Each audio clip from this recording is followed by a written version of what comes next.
floodwaters from record monsoon rain entered Kabirwala in Pakistan's Punjab province, 55-year-old farm worker Mohammad Nawab evacuated with his family and other villagers to higher ground.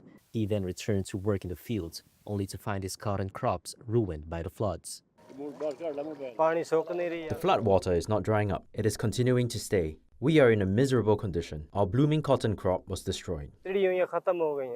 Rab Nawaz is a 58-year-old farmer who supervises the land where Nawab works. Our crops are destroyed. Our laborers are also affected in this land belonging to Fakir Imam Sahib. Their homes are also destroyed. Their crops are also destroyed.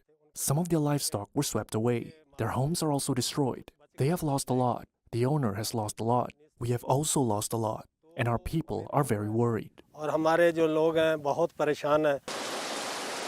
Pakistan started receiving record monsoon rains in late June, triggering severe flooding starting in the northern provinces. It worsened in August, with eastern Punjab province, which grows nearly two-thirds of Pakistan's rice and most of its cotton and maize, bearing the brunt since then.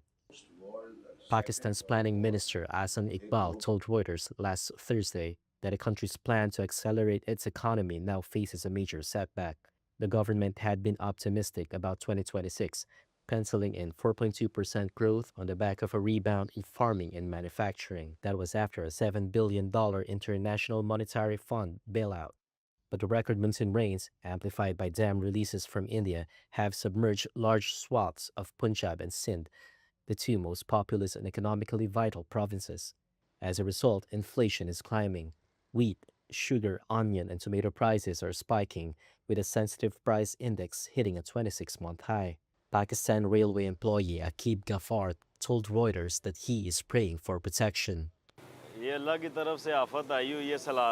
This flood is a catastrophe from Allah. I am not sure if it is because of traders or the government, but there is also the misery of inflation.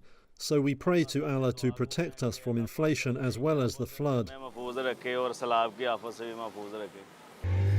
The National Disaster Management Authority says more than 1,000 people have died since June 26, while over 2.5 million people have been evacuated.